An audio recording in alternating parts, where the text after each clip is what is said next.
My name is Marcus Riley, and I never believed in ghosts until I moved into that building. The place wasn't much old, peeling wallpaper, creaky floorboards, and a faint, musty smell that never seemed to leave. The rent was cheap, and I needed a place to stay. Maple Street was quiet, isolated, and that was exactly what I wanted. The building's manager, Mrs. Hall, had a strange smile, but nothing to worry about. She seemed a little too eager to please. At first, everything seemed normal. I unpacked, settled in, and the weeks passed without much to note. But as time wore on, something unsettling started. The air in my apartment felt colder than it should be. At night, I'd hear faint noises, hums, soft and haunting, drifting through the walls. It was a melody I couldn't place, but it sent shivers down my spine. I asked Mrs. Hall about it one morning. "Oh, you must be hearing things," she said with a forced chuckle. "It's just an old building. The pipes, the walls, they make all sorts of noises." But something in her eyes made me uneasy. One night, the humming grew louder, so much so that it felt like it was inside my apartment. I had to investigate. Following the sound down the hallway, I reached the apartment next door, one that had been vacant when I moved in. The door creaked open, and I stepped inside. The room was empty, except for an old chair in the center, rocking back and forth slowly, as if someone had just gotten up. Suddenly, the humming stopped. I froze. "Who's there?" I called out, but there was no answer. I glanced at the dark corners, my breath quickening. There was something wrong here.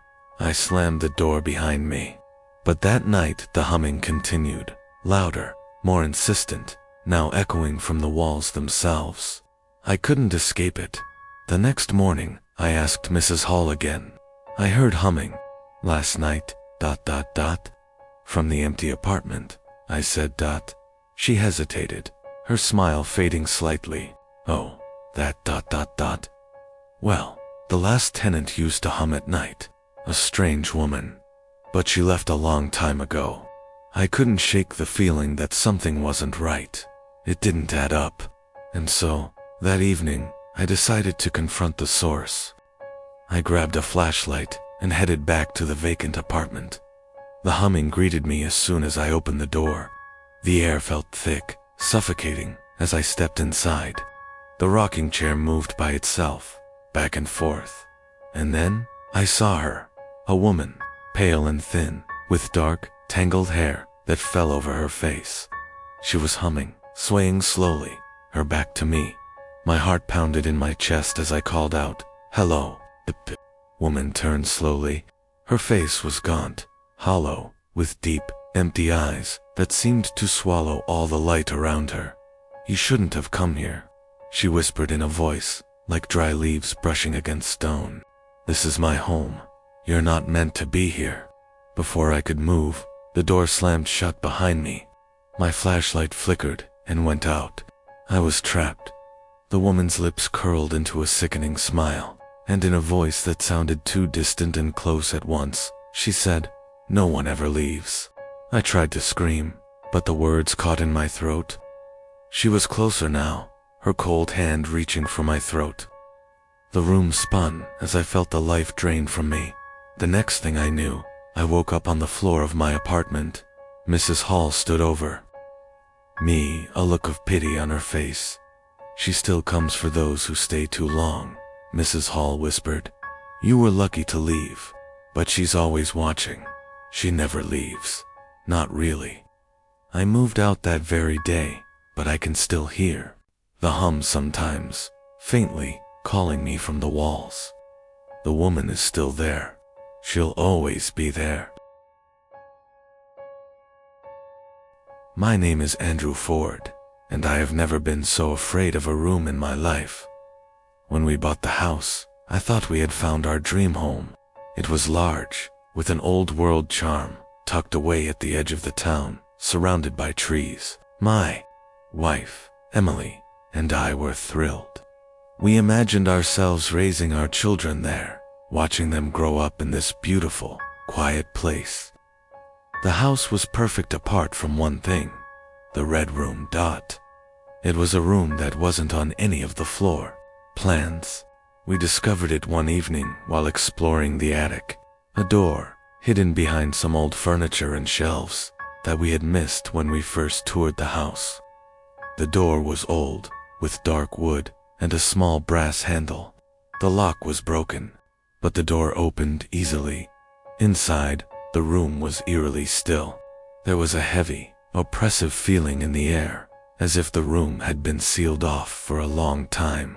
The walls were painted a deep, blood-red color, and the floor was covered with an old, dusty carpet. But what made the room unsettling wasn't just the color. It was the strange things that adorned the walls. Framed photographs hung crookedly on the walls, some of them old black and white pictures of people I had never seen before. Their eyes seemed to follow me, staring at me from the darkness.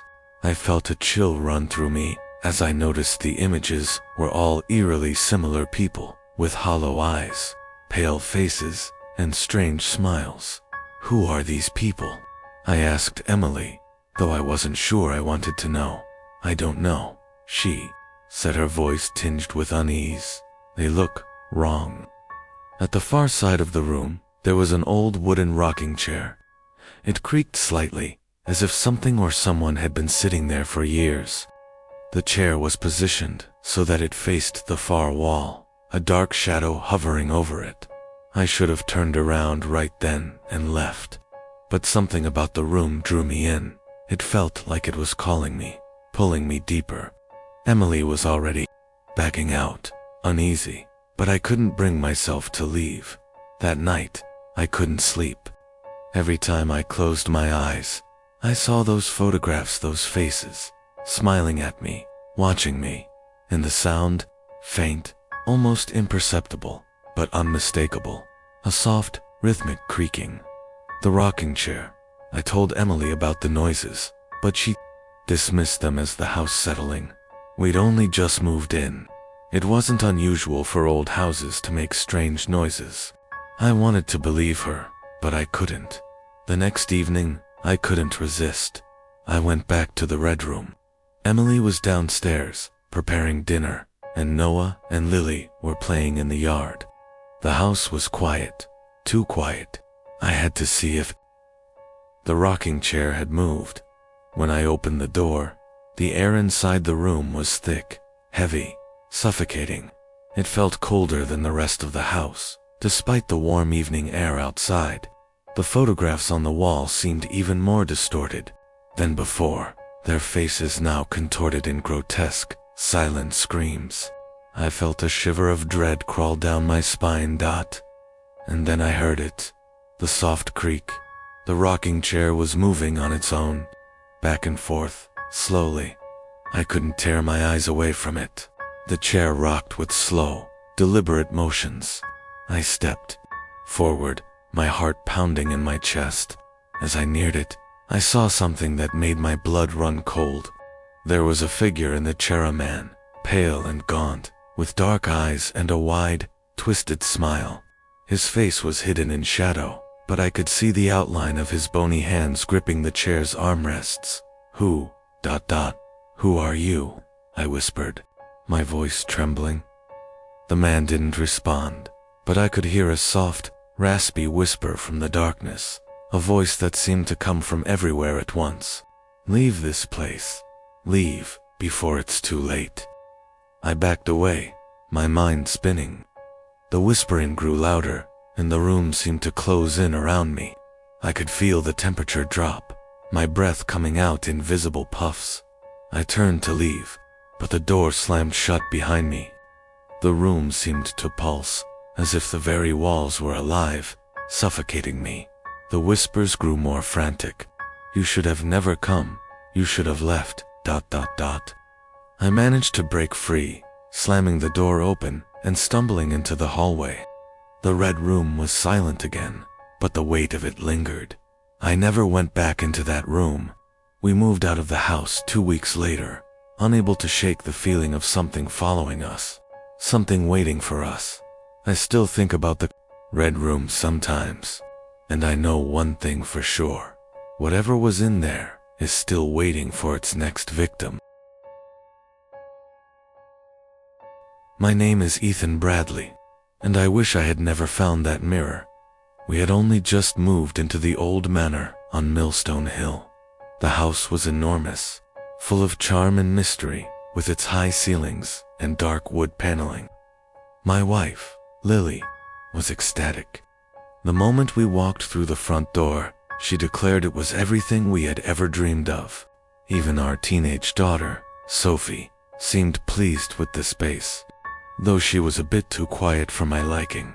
The house had been vacant for several years, which explained the dust and the smell of must in the air. But there was something about it, something that made it feel alive, not in the way a home should feel, but in a darker, almost sentient way. I couldn't shake the feeling that we were being watched. It was the second night when it started. Sophie came to me, her face pale and drawn, her eyes wide with fear. "Dad, there's something in the hallway mirror," she said in a hushed tone. I laughed it off. "It's just an old house, Soph. You're imagining things." But she wasn't. The next morning, I saw it too. I was walking down the hallway when I passed by the old full-length mirror in the corridor. For a split second, I saw someone reflected in it. A tall, thin figure, standing just behind me. I spun around, but the hallway was empty. I stared at the mirror for a moment, trying to convince myself it was nothing. Maybe it was the way the light hit it, or maybe my mind was playing tricks on me. But the feeling of being watched didn't go away.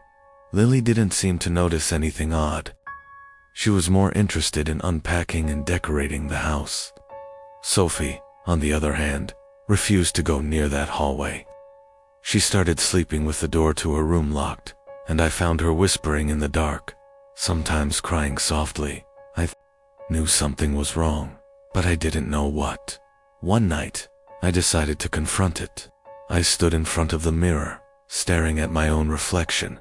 The silence in the house was deafening. I felt an icy chill run through me, and then I saw it. Again, the tall figure, standing just behind me, its face obscured by shadows. It wasn't just a reflection anymore. The figure seemed to move, just slightly, as if it was becoming more aware of my presence. I turned around, heart racing, but again, nothing was there. I thought about removing the mirror, but something stopped me. It felt like if I touched it, I would disturb something much worse. So I did nothing, hoping it would go away. But things only got worse. The next evening, Sophie came to me again. She was shaking, barely able to speak. "Dad, the reflection. It's not me. It's someone else in the mirror." I tried to reassure her, but I could hear the panic in her voice. I went to check on her that night, and when I walked into her room, I saw the reflection of her standing by the mirror. But when I turned around, she was in bed, fast asleep. The reflection was wrong. Sophie's face was twisted, her features stretched out in an unnatural way, as though the person in the mirror was trying to reach out. Her eyes were black, and she was smiling at me. I tried to pull Sophie away, but my hand passed right through her reflection. The figure in the mirror reached toward me, its long fingers stretching impossibly far. I yanked Sophie away from the mirror and slammed the door shut, my breath coming in sharp gasps. But the feeling of dread didn't go away. We couldn't stay there any longer. The next day, I called in a specialist, someone who dealt with haunted houses. When he arrived, he barely stepped inside before his face went pale. "It's here," he muttered, as if he had already sensed the presence in the house. He led me to the mirror and said something that sent chills down my spine. "This is a cursed object. It reflects not only your image, but your soul." I didn't understand. "The mirror holds on to the souls of those who stand before it. It feeds off them. The more you look into it, the more it takes," he explained, his voice shaking. "And once it's claimed enough, it starts taking the reflections of the living. You'll lose yourself. You'll become part of the mirror." I couldn't believe it. The specialist tried to remove the mirror, But as soon as he touched it, the glass shattered, sending a deafening crack through the house. And then, the air grew thick with the sound of whispers, low, guttural voices that I couldn't understand, but I could feel their anger. When the dust settled, the mirror was gone, but I knew it wasn't truly destroyed. The darkness remained. Sophie stopped speaking after that. She wouldn't look into any reflective surface, and she was never quite the same. We moved out of the house shortly after, but I can still feel the mirror's presence in my mind. It calls to me sometimes when I stand near any reflective surface, and sometimes when I glance at my reflection in a window or a dark glass. I can see it just for a moment, the shadow of a tall, thin figure standing behind me, waiting. My name is Claire Harris, and I'll never forget the child we found in the attic. When we moved into the old Victorian house on Elm Street, I had no idea what we were getting ourselves into. It was a big, beautiful house, 3 stories, a large yard, and enough space for our family to grow. My husband, Robert, and I were thrilled to have a place of our own. Our son, Noah, was just old enough to enjoy the big backyard, and I was excited about the possibilities, but I never expected to find what we did in that attic. It started innocently enough. We were unpacking boxes, getting settled in. Robert had been up in the attic for a while, clearing out old furniture left behind by the previous owners. Noah and I were downstairs, putting the finishing touches on his new room. That evening, Robert came downstairs with a strange look on his face. He didn't say anything at first, just stared at the floor, his hands clenched at his sides. "What's wrong?" I asked. Robert hesitated, then spoke. "There's something up there, Claire. I found something in the attic." I frowned, feeling an unease settle in my stomach. "What did you find?" He took a deep breath. "A child's drawing, ... and a doll." The doll, according to Robert, was old. It looked handmade, with glass eyes and threadbare clothes. The drawing was of a little girl, smiling, but her eyes were dark, almost hollow. I thought nothing of it at the time, just some strange remnants from the house's past. But when Robert went back to the attic the next day, the doll was gone. That night, things took a strange turn. Noah started waking up in the middle of the night, crying uncontrollably. He wouldn't tell us what was wrong, but he was terrified. He kept pointing toward the hallway, his eyes wide with fear. "Mommy, the little girl. She's in the attic," he whispered, trembling. I brushed it off. "It's just a bad dream, Noah." But deep down, something was wrong. That night, I couldn't sleep. I kept hearing noises, footsteps above us, faint scratching against the walls. I assumed it was just the house settling, but the sounds grew louder, more distinct. I heard whispers, too, faint, almost like a child's voice, calling my name. I couldn't ignore it anymore. I went up to the attic, my heart pounding. The attic was cold and musty, filled with boxes of old things, just like Robert had left it. I felt a strange sense of unease, as if I was being watched. And then, I saw it. The doll was back. It was sitting on the floor in the corner, facing me, its glass eyes staring directly at me. I felt a chill run through me. "Robert," I called, but my voice trembled. I picked up the doll and held it in my hands. It felt heavy, colder than it should have been. As I examined it, I noticed something strange. There was a name sewn into the doll's clothes, Maggie. Suddenly, I heard a soft giggle. It sounded like a child, but it wasn't Noah. I turned, and there, standing in the corner of the attic, was a little girl. She was pale, with dark, hollow eyes, just like the one in the drawing. She smiled at me, but it wasn't a smile that comforted me. It was a twisted, empty smile, like a predator. "Maggie," I whispered. The little girl nodded slowly, her grin widening. I backed away, but the attic door slammed shut behind me. The air grew thick, suffocating. and I couldn't breathe. The whispers returned, louder now, more frantic. "Maggie wants to play," the voice whispered. I screamed for Robert, but there was no answer. The little girl stepped closer, and I felt my heart race. My body froze, unable to move.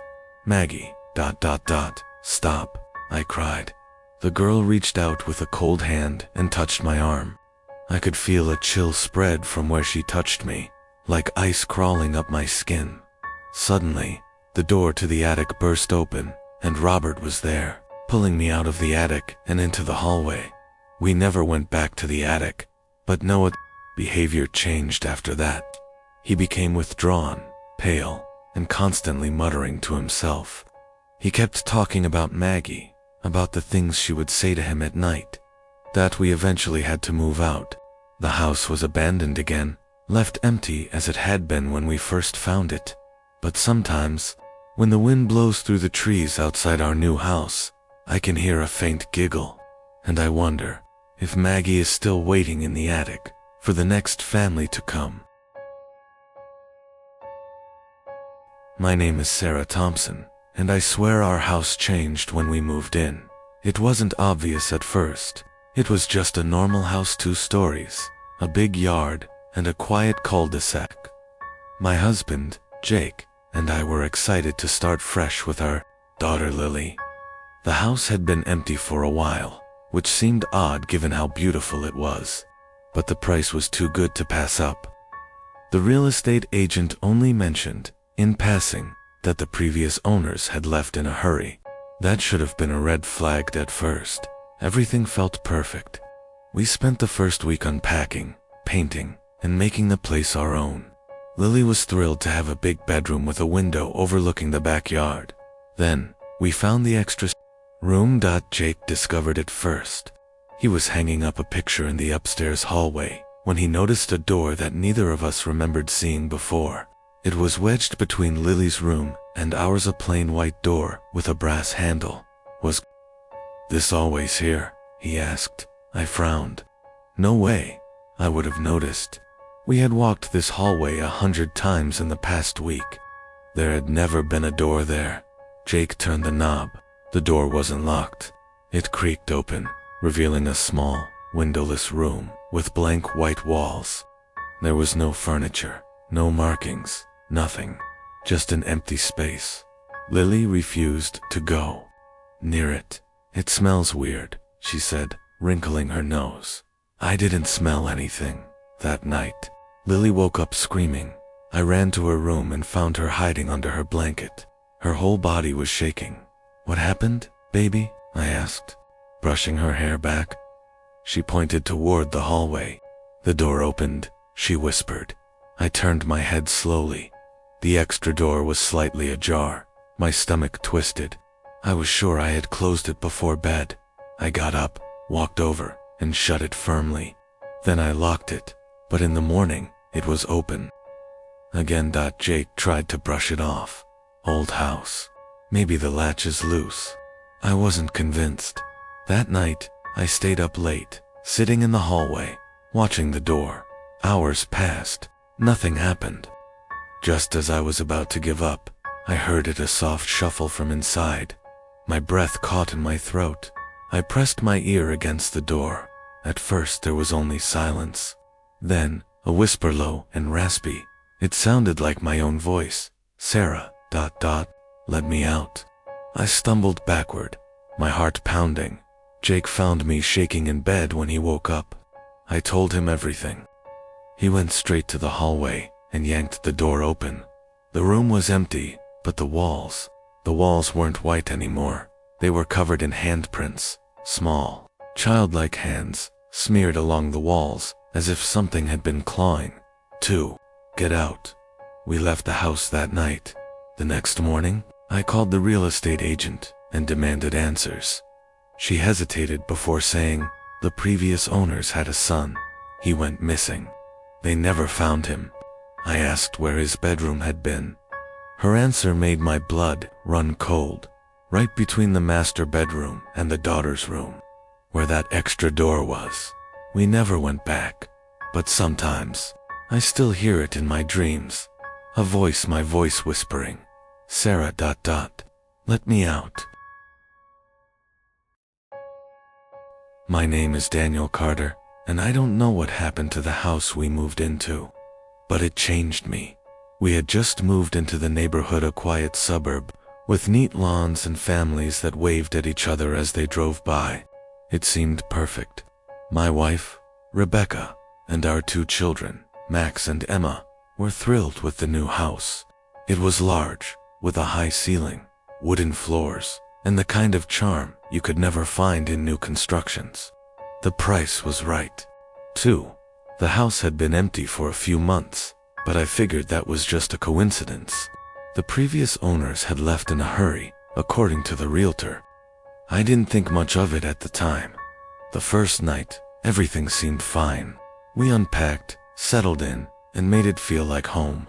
But it wasn't long before things started to feel ... off. It began with the whispers. I was lying in bed when I first heard it. Soft, almost imperceptible voices coming from the walls. It wasn't just one voice.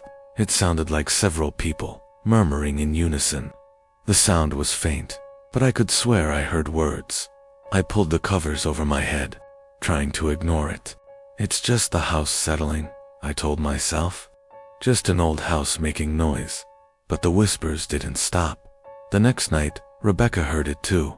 She sat up, wide-eyed, and looked at me. "Do you hear that?" I listened. The whispers were louder.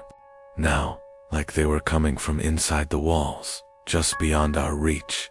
"What is that?" she asked, her voice trembling. I got up, checked the windows, and walked around the house. But I couldn't find anything that could explain the noise. The walls were still, as silent as they always were. Rebecca wasn't convinced. "Something's wrong here, Daniel." I tried to dismiss her worries, telling her it was just our imagination, but deep down, I couldn't shake the feeling that something was wrong. As the days went by, things only got worse.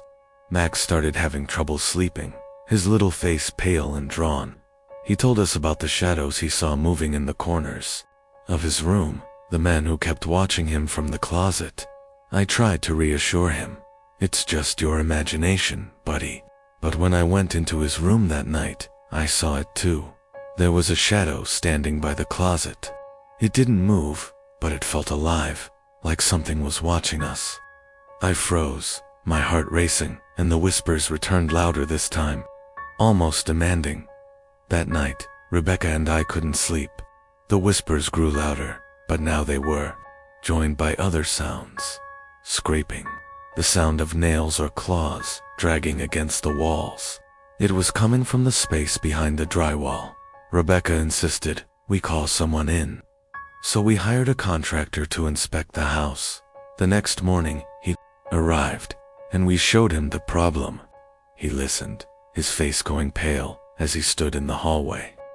"I'll need to take a look in the basement." We didn't have a basement. The contractor's face twisted with confusion when I told him this. "What do you mean, no basement?" I was sure there was none, but when I looked closer at the floor, I saw something strange, a small, faint line in the wooden floorboards, as though there was a trapdoor beneath. He grabbed a crowbar, and with one swift movement, he lifted the trapdoor. What we found underneath was a narrow stairwell leading into darkness. The walls were covered in mildew, and the air was thick with an overwhelming sense of decay. The whispers grew louder, and I felt a chill run down my spine. I stepped into the darkness, my flashlight flickering. The walls seemed to close in around me as I descended. At the bottom, there was an old room, hidden, untouched.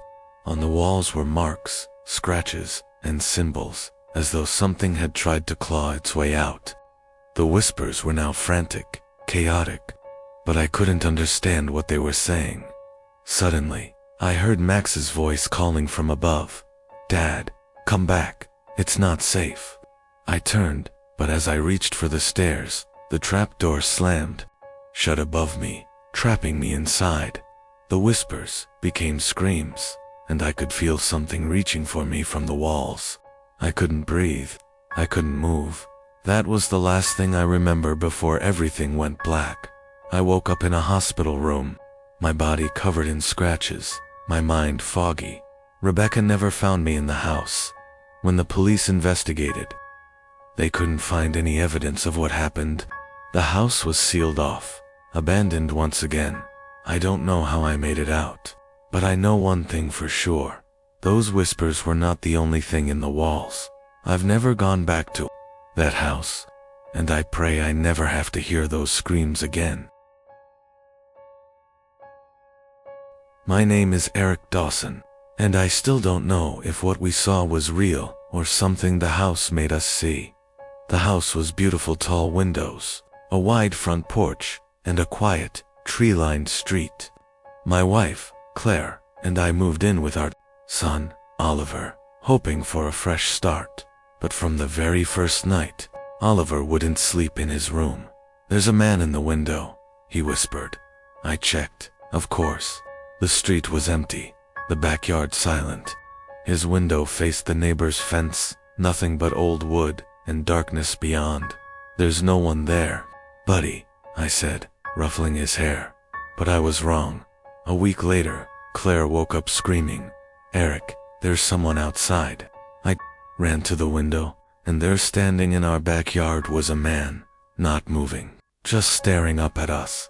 His face was pale, eyes sunken, body rigid, like he was barely breathing. I grabbed my phone, but when I looked back, he was gone. The police found nothing. "Probably just a drifter," they said. But Oliver started talking to him at night. I'd hear him whispering.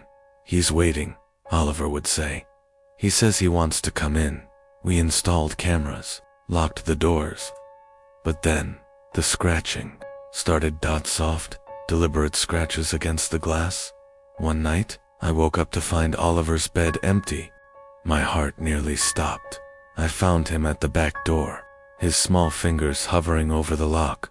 "He says it's cold outside," Oliver mumbled, eyes glazed. "He says he used to live here." I grabbed him, shaking. "Oliver, who?" "The man in the window." I turned, and there standing just inches from the glass was his face, pale, grinning, waiting. I yanked Oliver away and ran. We left that night, never looking back. The house is still there, and so is he. My name is Olivia Harper, and I never should have ignored the warnings. When we moved into our new home, I was thrilled. A fresh start, a beautiful house, a quiet neighborhood, everything we had hoped for. My husband, Mark, and I had spent years saving up for this. Our son, Noah, was just as excited, running through the hallways, claiming the biggest bedroom as his own. The only thing that unsettled me was the door at the end of the upstairs hallway. There was a single, locked door. The real estate agent had brushed it off. "Just an old storage room," she had said. Nothing to worry about. But something about it felt wrong. That first night, as I lay in bed, I heard something. A faint tapping noise, soft, rhythmic, coming from the direction of the locked room. Mark slept through it. I told myself it was just the house settling. Then, Noah started talking in his sleep. At first it was just mumbles, then full sentences. "She's crying," he whispered one night. "She wants to come out." The next morning, I checked the door. It was still locked, but the air around it felt ... colder. Then the dreams started.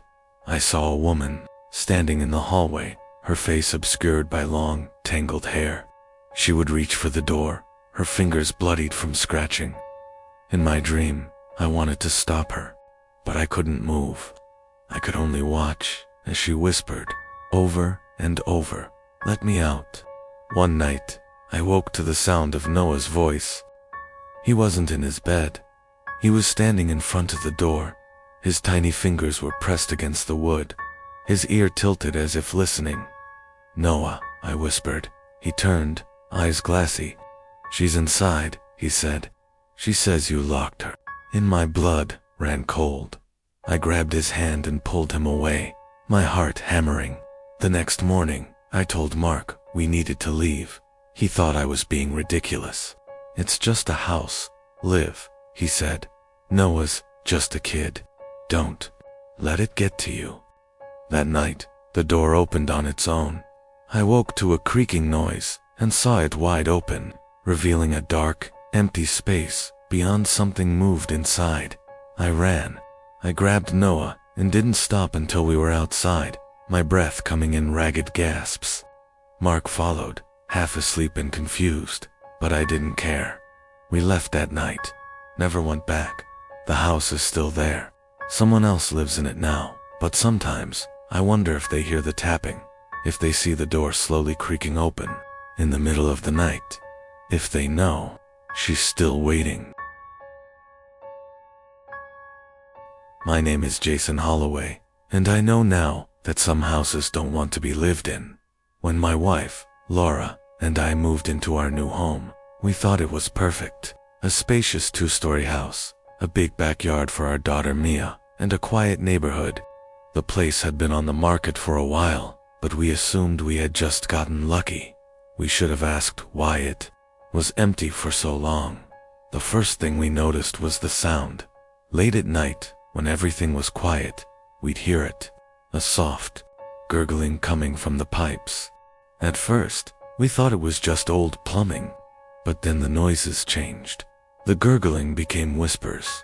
Laura heard them first. One night, she woke me, her face pale. "Jason, listen." I strained my ears, and then I heard it, a faint, raspy whisper traveling through the pipes. The words were too distorted to understand, but the tone was clear, desperate, pleading. Mia started complaining about the bathroom. "The water is weird," she said one morning. "It tastes funny." A chill ran through me. That night, I went to check. I turned on the faucet in the upstairs bathroom. At first, just water. Then something dark seeped out, a thick, red liquid. I stumbled back, my stomach twisting, but as quickly as it came, it was gone. The water ran clear. Laura didn't believe me. "It's just rust," she said, but I saw the doubt in her eyes. Then, the drain started whispering Mia's name. I heard it myself, a slow, wet voice slithering through the pipes. "Mia, ... I ripped the sink apart. Nothing, just pipes leading into darkness. The next morning, Mia wouldn't wake up. We rushed her to the hospital. The doctors said she was dehydrated, but that didn't make sense. She'd been drinking plenty of water.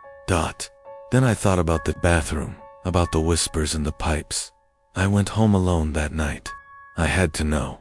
I took a flashlight and climbed under the house, crawling through the damp, narrow space. The pipes ran along the ceiling, rusted and old, and then I saw it. A small, hollow opening in the pipes, just big enough for something to breathe through. A hand shot out, fingers grasping. I scrambled back, my heart slamming against my ribs. The whispering grew louder, filling my ears, surrounding me. I don't remember getting out. I just remember running. We moved out the next day. Mia recovered, but she doesn't talk about the house, and I don't turn on the faucet at night anymore, because sometimes I still hear my name whispering through the pipes. My name is Daniel Carter, and if you're reading this, I need you to believe me. I need anyone to believe what happened to my family. When we moved into the house on Blackwood Lane, it started the first night. We had barely finished unpacking, and my wife, Emily, had already collapsed on the couch with exhaustion. Our daughter, Sophie, was upstairs, excited about her new room. I was locking the doors when I heard a sound faint, almost like whispering. I brushed it off as the wind, but then the door to the basement creaked open on its own. I hadn't even realized there was a basement. A strange smell seeped from the darkness below damp earth, something rotten. I switched on the light, but the bulb flickered and died. That's when I heard it, a soft shuffle. Something was down there. I slammed the door shut. That should have been enough to make me leave. But we had spent all our money on this house. I told myself I was imagining things, until Sophie started talking to someone who wasn't there. She called him Mr. Hollow. At first, we thought it was an imaginary friend. She would sit in her room, whispering, nodding as if listening. Then, she stopped sleeping. She would wake up screaming, pointing at the corners of her room, saying, "He's in the walls, Daddy. He's watching." Emily was terrified. I tried to calm her, saying it was just Sophie adjusting to the move. But then Sophie started drawing. Horrible drawings. A tall, faceless figure with hollow eyes, peering from the cracks in the walls. Then, we found the crawl space. One night, I woke up to the sound of something scratching inside the walls. I followed the noise to Sophie's room. She was sitting, up in bed, staring at the closet. "He's coming out," she whispered. The closet door creaked open. I grabbed a flashlight and pushed the clothes aside. That's when I saw an old, wooden panel at the back of the closet, slightly ajar. Behind it, a dark tunnel stretched into the depths of the house. Something breathed. I slammed the panel shut and nailed it in place. But the house wasn't done with us. That night, Emily woke up screaming. She said she had felt cold hands gripping her ankles, pulling her toward the edge of the bed. I turned on the light, but there were no marks, no sign of anything, until I looked under the bed. There were fingerprints in the dust. Long, thin fingerprints leading to the closet. We left the next morning. I never looked back when we drove away, but as we turned the corner, Sophie, silent until then, murmured, "He's still watching." And I knew, deep down, she was right. I'm Daniel. I've always been an adventurer, but there's one place I will never return to. The abandoned campsite in the middle of the forest. What happened to me and my friends there is something I can never forget. It started as a typical camping trip with a few friends, Tom, Lisa, and Jake. We decided to camp at a spot I found online, a remote site hidden deep in the woods. The reviews were mixed, but I figured we could handle it. What could go wrong? The campsite was secluded, tucked between tall trees, far away from any main roads or hiking trails. It had an eerie feel as soon as we arrived, but we set up camp anyway. The air was heavy, and the silence was unsettling, broken only by the occasional rustling of leaves. As night fell, we built a fire and sat around it, telling stories and laughing. But something felt off. I kept hearing faint noises in the distance like footsteps, but too rhythmic to be animals. The others didn't hear it, or at least didn't acknowledge it, so I pushed the feeling aside. Around midnight, we decided to take a walk through the woods. We had heard rumors of strange happenings at this campsite, but we didn't take them seriously. As we ventured deeper into the trees, we found something strange, an old, abandoned cabin. It was run down, with broken windows and a rotting porch. The air around it felt colder, and the silence grew thicker. "What do you think?" Tom asked, looking at the cabin with curiosity. "I don't know," I said, uneasy. "It doesn't look safe." But Lisa, always the daring one, insisted we check it out. Reluctantly, we followed her inside. The cabin smelled of mold and decay, the floor creaking under our feet as we explored. There were remnants of old furniture, dusty chairs, overturned tables, and rotting shelves. But there was something else too. On one of the walls, strange symbols were carved into the wood, patterns that didn't look human. Suddenly, we heard a noise outside, a loud crash, like something heavy falling to the ground. We froze, our hearts racing.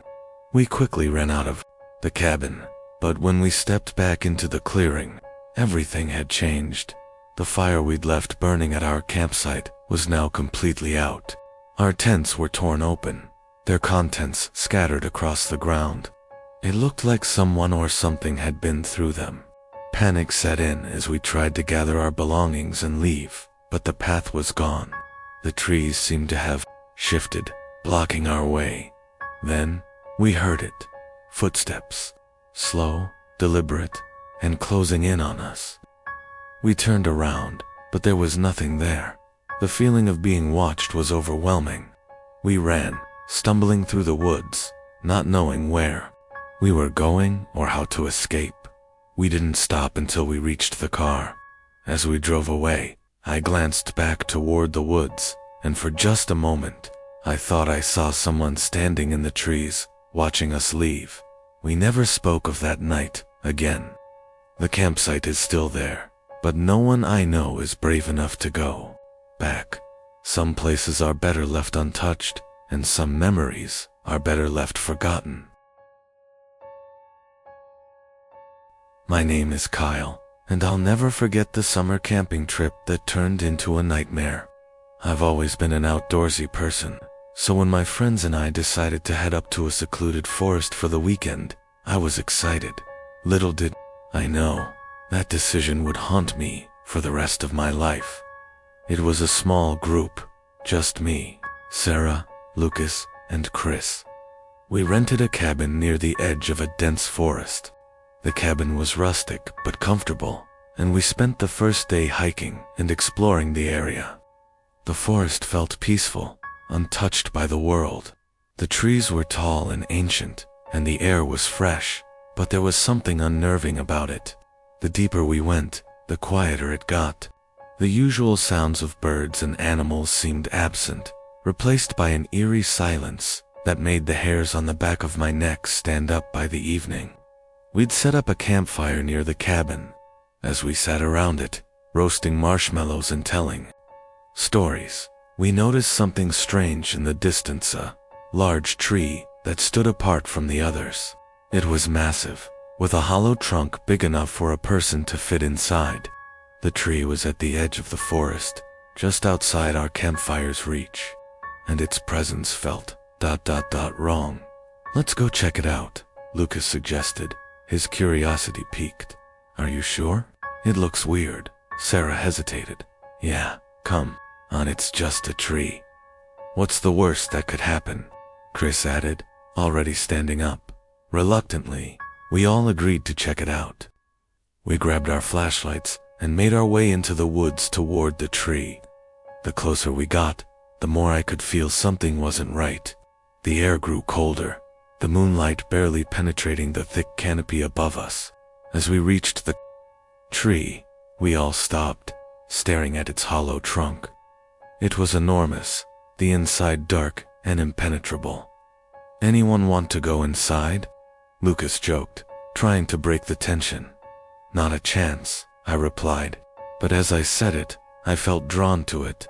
The tree seemed to pulse with an odd energy, and my eyes kept going back to its hollow center. Suddenly, Chris moved toward the tree.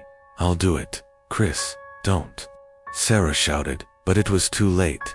He ducked inside, disappearing into the darkness of the tree's hollow. We waited for a few moments, but Chris didn't come back out. "Chris," I called, but my voice sounded small and weak in the vast silence of the forest. "Chris, come on. This isn't funny," Lucas added, but there was a noticeable edge of worry in his voice. I felt a chill crawl down my spine. The silence was unnerving. Just as I was about to move toward the tree, we heard a rustling noise behind us. We spun around, but there was nothing there. Then we heard its soft footsteps. Footsteps that sounded like they were moving closer to us, though no one was in sight. The hairs on my neck stood up as the footsteps grew louder and closer. We all backed away from the tree, heartbeats racing. Out of the darkness, Chris finally appeared. He was covered in dirt and leaves, his clothes torn. His face was pale, his eyes wide and unfocused. "Chris," Sarah exclaimed, rushing to him. "Where have you been?" We were getting worried. He didn't respond right away. When he did, his voice sounded different, low and raspy. "You shouldn't have come here," he muttered. "What do you mean?" "We were looking for you," I said, confused and worried. Chris turned his head toward the tree. His eyes locked on it with an expression of pure terror. "It spoke to me. It called my name." "Chris, are you okay?" Lucas asked, his voice shaky. "I heard it. The tree. It wanted me to stay. It wanted me to become part of it. We all stared at him, unsure of how to respond. But before we could say anything else, the ground beneath us began to tremble. The tree's hollow seemed to pulse, as if it was alive, its gnarled roots twisting and shifting beneath the earth. The air around us grew thick with an oppressive energy, and I could feel the ground vibrating under my feet. Without a word, we turned and bolted back to the cabin. The forest around us seemed to come alive, the branches creaking and groaning, as if reaching out to grab us. As we ran, I looked over my shoulder, and for a split second, I could have sworn I saw figures, shadowy shapes, standing beneath the tree. Watching us, we made it back to the cabin, panting and terrified. Chris locked the door behind us and collapsed to the floor, still muttering about the tree. "Is it gone?" Sarah asked, her voice trembling. We all sat in silence, too scared to speak. The rest of the night was a blur of nervous glances and quiet whispers. We didn't sleep, and when morning came, we packed up and left without saying a word to anyone. We never spoke of that tree again, but I can still hear Chris's voice in my head. It wanted me to stay. I'll never go near that forest again, and I'll never forget the hollow tree that called to us, waiting for the next victim. I'm Sarah. I had always heard the stories about Pine Hollow, the haunted woods near our campgrounds, but I thought they were just stories. That is, until the trip I'll never forget. It was supposed to be a simple weekend camping with friends, but something about Pine Hollow felt different from the start. The moment we set up our tents, a strange stillness settled over the forest. The trees loomed like silent sentinels, and the air was thick, as if the forest itself was holding its breath. We spent the day hiking, laughing, and taking photos, but as the sun began to set, something in the woods changed. A whispering sound drifted through the air. I thought it was just the wind, but then I realized no wind was blowing. The whispering grew louder, as if the forest itself was speaking, murmuring names I couldn't understand. "Did you hear that?" I asked my friends. Ryan, the brave one of the group, laughed it off. "It's just the wind. You're paranoid." But as the night wore on, the whispers grew clearer. They were calling to us, beckoning us into the trees. The fire flickered, casting long shadows that seemed to stretch toward us. "We should go to bed," I said, my voice shaking. "I don't feel right about this place." But my friends, eager to brush off the fear, insisted we stay. So, we sat around the fire, trying to ignore the voices, but the whispers kept growing. I couldn't understand the words, but they felt wrong. Then, at the edge of the clearing, I saw it movement in the shadows, a figure, tall and thin, just beyond the trees. It stood still for a moment before slowly stepping forward, as if it were waiting for us to notice. Double quotes, "Guys, There's something out there," I said, my heart racing. Ryan stood up, trying to prove he wasn't scared. "It's probably an animal. Relax, Sarah." But the figure didn't move like an animal. It moved with purpose, too deliberate. It stepped closer, its shape becoming more defined in the firelight. Its pale skin glowed faintly, and I saw its eyes dark and hollow, staring straight at us. That's when we all heard the sound of footsteps, slow, heavy steps coming from behind us. We turned, but no one was there, just the trees, watching us. "Let's go," I whispered urgently. "Now." We grabbed our stuff and hurried to the trail, but as we walked, the whispers followed. It felt like they were all around us, growing louder and more insistent. Every step we took, the forest seemed to close in tighter, the trees pressing closer, their branches reaching out like arms. We didn't stop running until we found the edge of the forest. The whispers faded, but the feeling of being followed didn't leave. The figure, whatever it was, had disappeared into the trees, but I knew it was still watching us. When we finally made it back to the car, we didn't speak much. The silence between us was heavy, each of us feeling the weight of what we had experienced. None of us said it out loud, but we all knew we had narrowly escaped something that had been waiting for us in those woods. To this day, I still hear the whispers when I close my eyes at night. I don't know what it was out there in Pine Hollow, but I'll never return to find out. Some stories are better left untold. My name is James. I used to love camping, but after the last trip, I'm never going back. I went with 2 friends, Emily and Ryan, to a remote campsite deep in the woods. It was meant to be a peaceful getaway, but what we experienced changed everything. The first night was uneventful, or so I thought. As we sat around the fire, I noticed something strange, unmoving figure standing at the edge of the trees, watching us. I pointed it out to Emily and Ryan, but by the time they looked, it was gone. They brushed it off as nothing. The next day, we hiked deeper into the forest. We followed a narrow path, but the trees seemed to close in on us. The air grew thick, and we felt ... trapped. I kept looking at the map, but it didn't help. Many of the trails weren't even there anymore. Still, Emily and Ryan weren't worried. I tried to ignore my growing unease. As the hours passed, we found ourselves lost. The sun began to set, and the forest took on a darker, more oppressive atmosphere. That's when we heard the hum. Low and distant at first, then it grew louder, unnatural. We stopped, staring into the trees. "What's that sound?" Ryan whispered. I didn't know, but I felt an overwhelming urge to leave. The woods seemed to be closing in on us, the branches reaching out like hands. We started running, but the path was gone. We were completely disoriented, the trees twisting into strange shapes. We finally saw a light in the distance, and I thought it was our camp. But when we arrived, everything was wrong. The tents were torn, the fire was out, and our gear was scattered, as if something had been through it. Panic set in. Then we heard the footsteps, slow, deliberate, coming from the trees. We turned, and there it was again. The same figure, standing still, watching us from the edge of the woods. We didn't wait to see what would happen next. We ran, not stopping until we reached the car. The figure didn't follow, but the feeling of being watched never left. I don't know what it was, but I'll never return to those woods.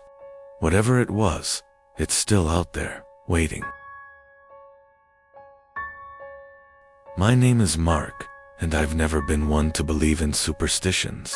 But after what happened on that camping trip, I can't explain what I saw, and I don't think I ever will. It started out as a typical trip. My friends, Tom, Julia, and Matt, and I had been planning a weekend getaway for months. We chose a remote spot deep in the woods, far from any roads or civilization, a place where no one would bother us, just pure silence and the beauty of nature. The first day was perfect, clear skies, a light breeze, and the comforting sounds of birds and rustling leaves. We set up our tents and started a fire, sharing laughs and stories into the night. It was everything I had hoped for. But as night fell, something felt off. At first, it was nothing more than an odd feeling, like we were being watched. Julia mentioned it first, but we all laughed it off. After all, it's just the woods, nothing to be afraid of. But as the fire burned low, we saw something in the distance, a flickering light. It was far away, moving between the trees, almost like a lantern. I squinted, trying to make sense of it. "Is someone out there?" Tom asked, his voice curious. "I don't know," I said, standing up to get a better look. "It looks like a lantern." We all stood there, staring at the faint glow. It didn't seem like it was moving on its own, it was being carried by someone. But we couldn't see the person, just the light. It moved further into the woods, disappearing behind a thick cluster of trees. "Maybe someone else is camping nearby," Julia suggested, but her voice didn't sound as confident as it usually did. "Let's just go to bed." But I couldn't shake the feeling that something wasn't right. I kept thinking about the light, the way it had flickered out of view. That night, I couldn't sleep. I kept hearing things, twigs breaking, soft rustling sounds from the trees. Every time I thought I saw something outside my tent, I'd freeze, hoping it was just the wind. But deep down, I knew it wasn't. Around 2 a.m., I heard it again, the soft, rhythmic sound of footsteps. Not animal footsteps, but the slow, deliberate kind that a human makes. My heart raced as I lay perfectly still in my tent, praying it would go away. Then, I heard a voice, low and eerie, like it was whispering in the wind. "Get out." I bolted upright, my chest tight with panic. What the hell was that? I muttered to myself. I tried to wake Tom and Matt, but neither of them responded. They were in deep sleep, completely unaware of what was happening around them. I grabbed my flashlight and stepped outside, my body trembling. The air was thick and cold, and the forest was unusually quiet. The wind had died, and even the usual nighttime sounds were gone. There was only the faint rustling of leaves beneath my feet as I stepped away from the camp. And then, I saw the lantern again.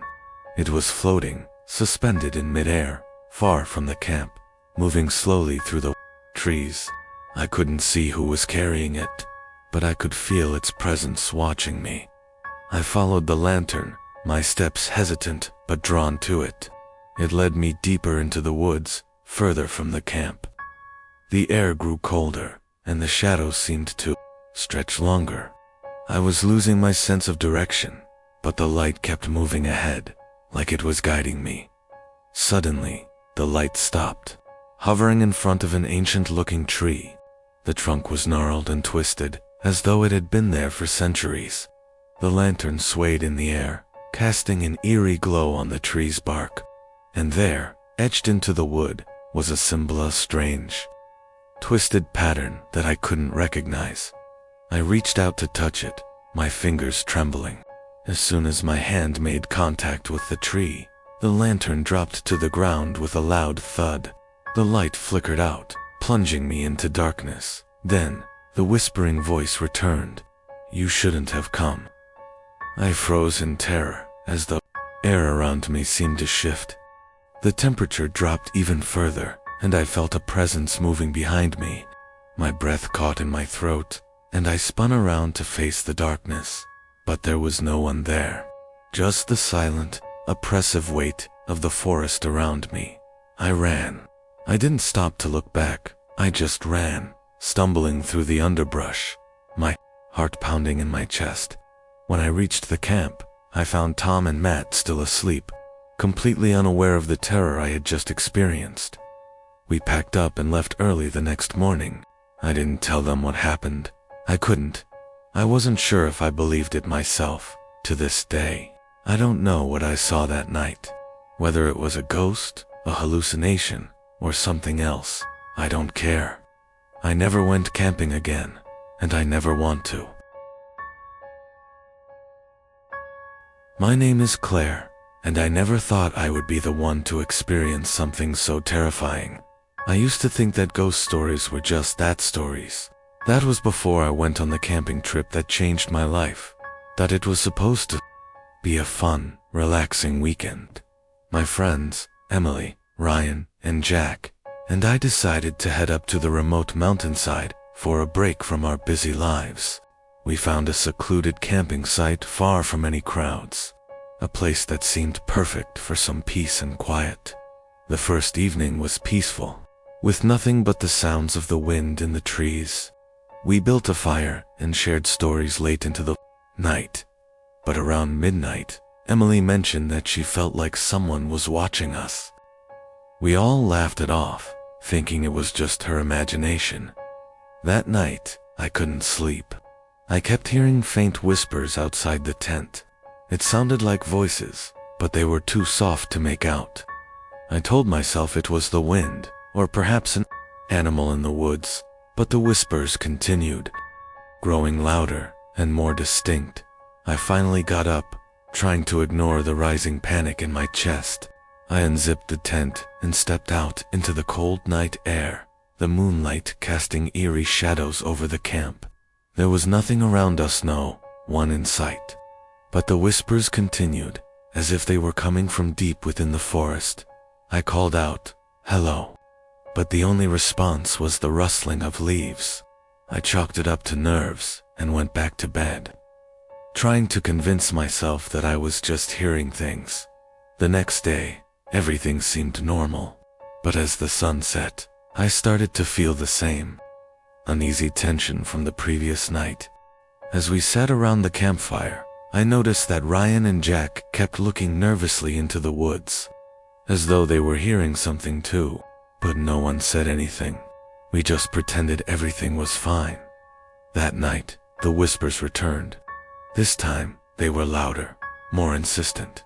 I could hear words now, though they were still impossible to understand.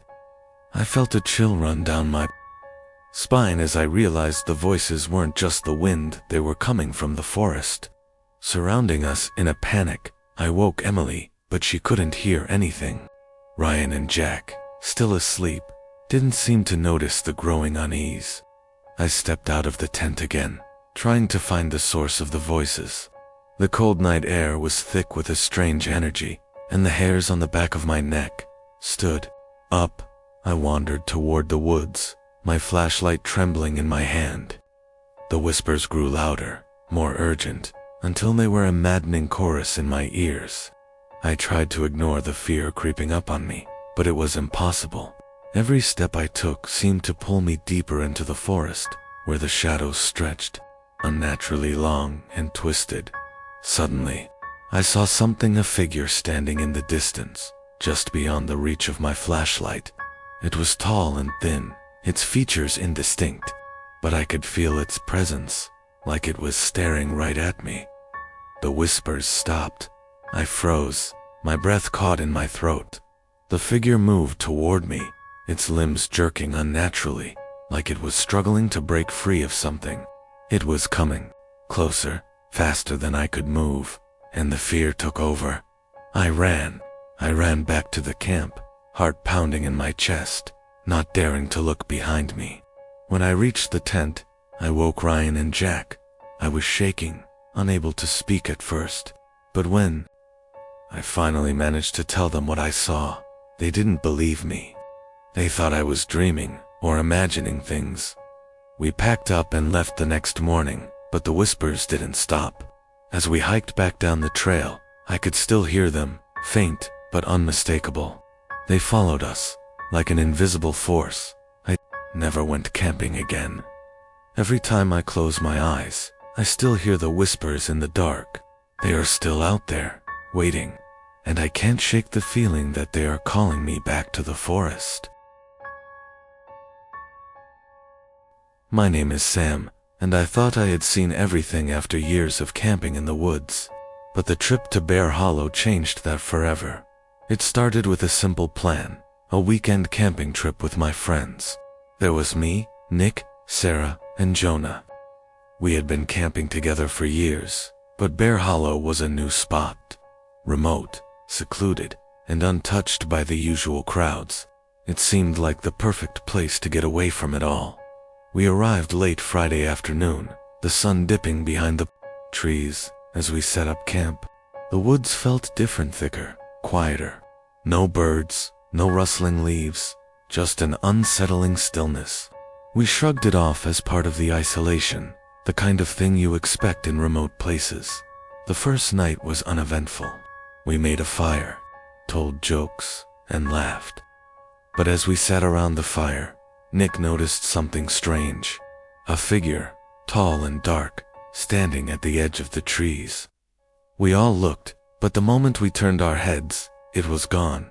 "That's odd," Sarah said, but we brushed it off, thinking it was just a trick of the light or a shadow from the trees. Still, I couldn't shake the feeling that we weren't alone. That night, I woke up to a soft noise, a faint rustling, like something moving through the woods. At first, I assumed it was just the wind, but then I heard its footsteps, slow and deliberate, approaching our camp. I grabbed my flashlight and peeked outside the tent. Nothing, but the sound didn't stop. It came closer and closer, as if circling our camp. "Who's out there?" I whispered, but no one answered.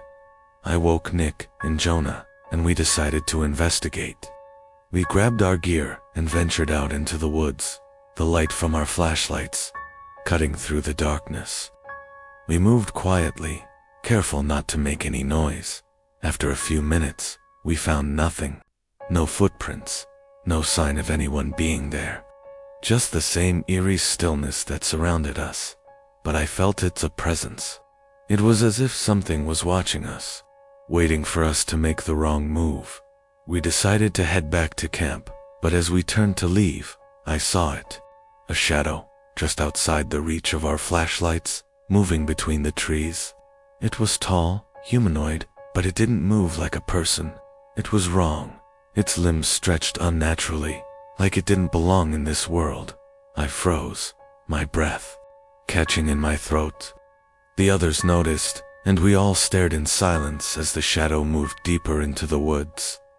"Let's go," I said, my voice barely a whisper. Now, we didn't need any more convincing. We ran back to camp, packed our things, and decided to leave. As we walked back to the car, we couldn't shake the feeling that something was following us, just out of sight. We never saw the shadow again, but the woods were never the same after that. Every time I close my eyes, I see it, the long, twisted shape, lurking just beyond the trees, waiting for me to return. My name is Jake, and if you had asked me about ghosts a week ago, I would have laughed and said they were nothing but stories for kids. But after what I experienced, I can't be so sure anymore. It all started when a group of Usme, my brother, Zach, and our two friends, Olivia and Mason, decided to spend the weekend camping in the mountains. We found a remote area on a map, far from any marked trails, where we could truly escape. The plan was simple: hike in, set up camp, enjoy the fresh air, and leave our phones behind. It seemed like the perfect weekend getaway. The hike took longer than expected. We arrived at dusk, the sun dipping below the horizon as we reached a clearing in the woods. There, hidden between a cluster of trees, was an old cabin.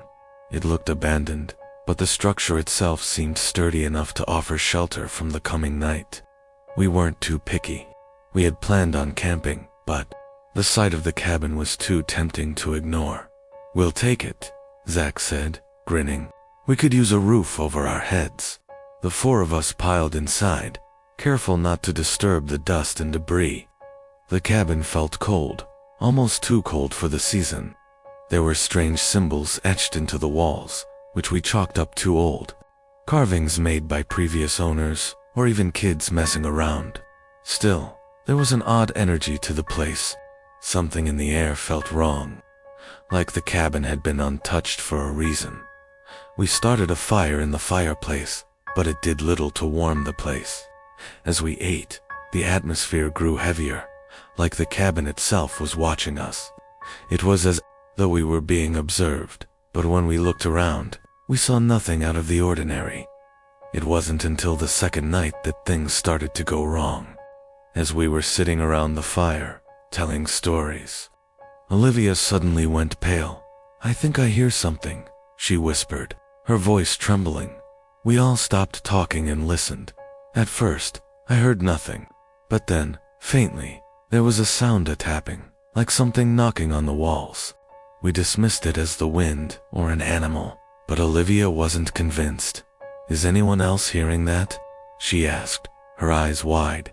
Mason and Zach laughed it off, but I could tell Olivia wasn't joking. I stood up and walked to one of the cabin's windows. The tapping stopped the moment I turned to look, and a shiver ran down my spine.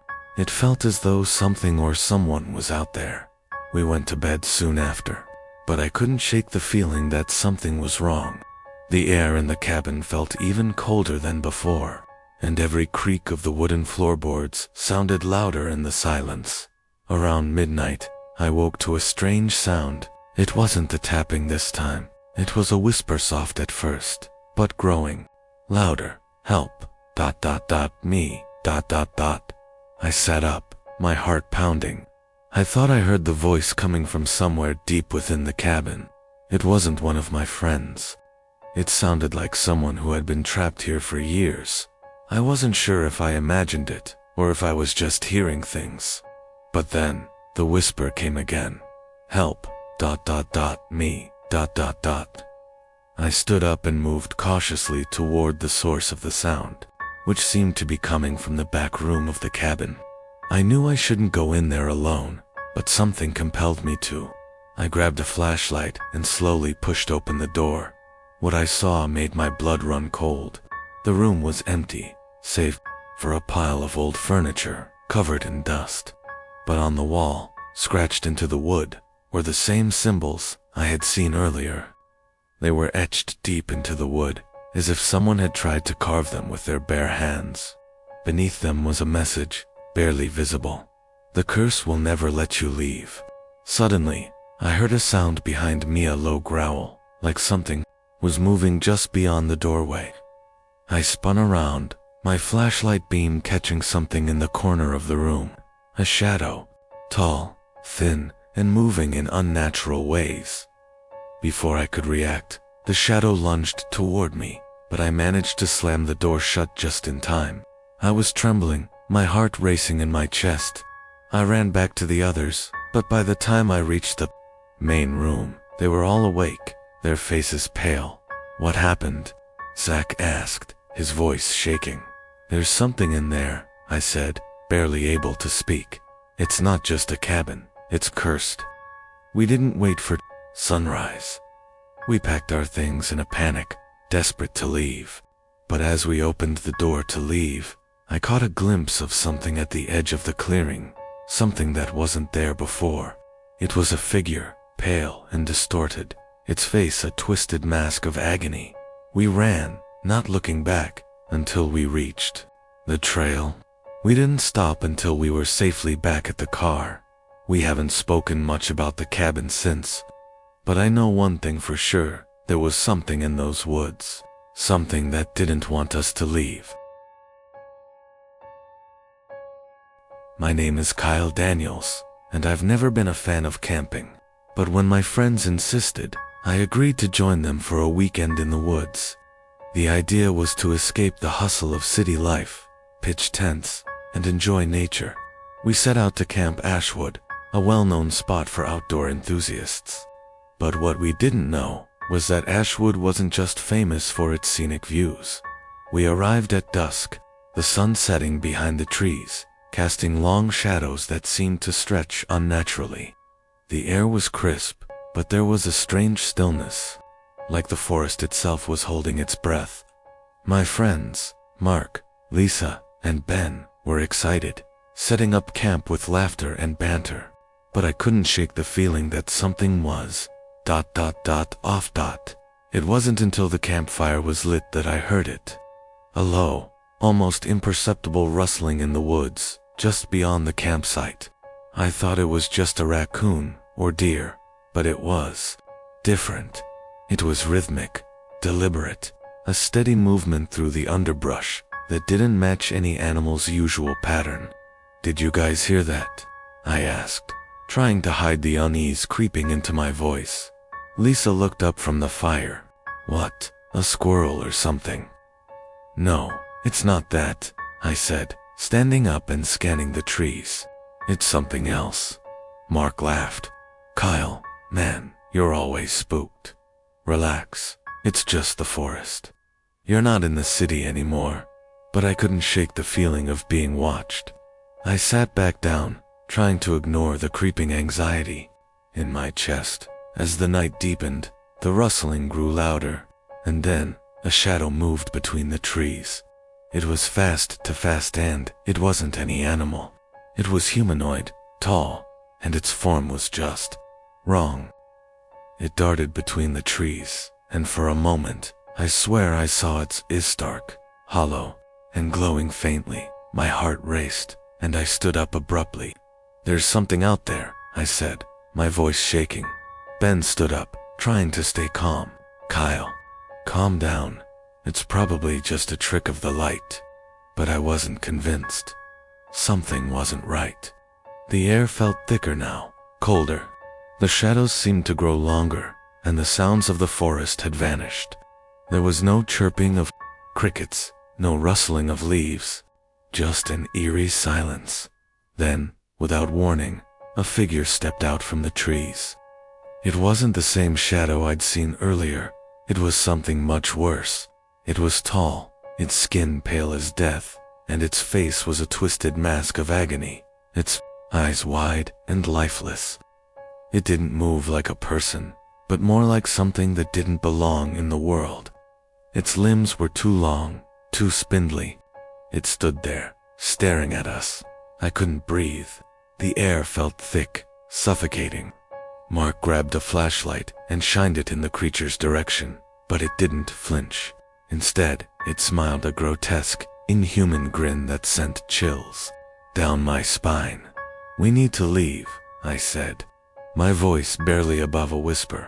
But as I turned to grab my things, the ground beneath my feet shook. A deep rumble echoed from the forest, followed by a deafening growl. The creature had moved closer, and I could hear it whispering words that made no sense, like a language from another world. "Run," Ben shouted. We bolted for the car, stumbling over rocks and roots, but the creature was faster. It was everywhere, its dark shape darting between the trees, always just out of sight, but never far behind. I could feel its breath on my neck, hear its whispers in my ears, urging me to stop. Finally, we reached the car, slamming the doors shut. The creature stopped at the edge of the clearing, its glowing eyes locking onto ours through the windshield. It was silent now, but the air felt heavy, thick with an oppressive presence. And then, just as quickly as it had appeared, it vanished back into the woods. We didn't speak as we drove away, the weight of what had happened hanging heavily in the air. We didn't go back to Camp Ashwood. None of us ever spoke of it again. But I can't forget the face of that thing, the hollow, tortured eyes, the smile. I'm not sure what we encountered that night, but one thing is certain. Whatever it was, it still watches us from the shadows. My name is Riley, and I never believed in ghosts until I went camping with my friends in the woods of Dread, a secluded spot deep in the mountains. The trees so thick that sunlight barely touches the ground. It seemed perfect, until it wasn't. The trip was planned for weeks. There were 5 of us: Lucas, Emma, Kyle, Ava, and me.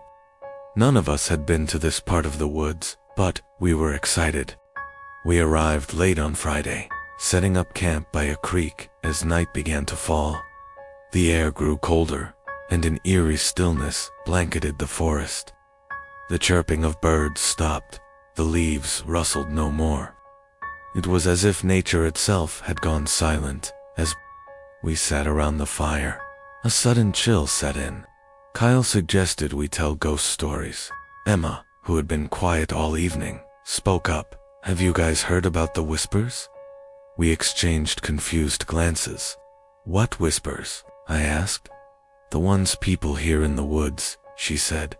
"They say if you listen long enough, you can hear voices. Sometimes they call your name. Sometimes they lure you in." I dismissed it. "That's just a story, Emma. It's probably just the wind," but she didn't seem convinced. "I've heard them before, on another trip. It sounded like someone was right next to me. But when I looked, no one was there." We laughed, but something about her voice made me uneasy. We finished our dinner and went to bed, but sleep didn't come easily. Around midnight, I woke up to a soft sound. At first, I thought it was just the wind, but then I heard it again, faint, distant. "Riley ... come ... I froze. My name. I felt my heart skipped. The voice sounded like Emma, but wrong. It was distant, cold. I sat up, my mind racing. Was someone playing a prank? I unzipped the tent, peering out into the darkness. The forest was still. No one was there. I zipped the tent back up, trying to ignore the whispers, but they grew louder. Riley, ... come ... follow. The voice was unmistakable now. It wasn't Emma. It was something else. Something older. My breath quickened. I wanted to leave, but I couldn't. The others would think I was overreacting. I stayed awake all night, the whispers never stopping, never fading. It wasn't until morning that I finally told the others, but none of them had heard anything. They laughed it off. Just your imagination, they said. That afternoon, we decided to hike through the woods. The deeper we went, the darker the trees became. The air grew thicker, heavier. Then we reached a clearing, and there it was. Twisted, blackened tree, its branches gnarled like skeletal hands.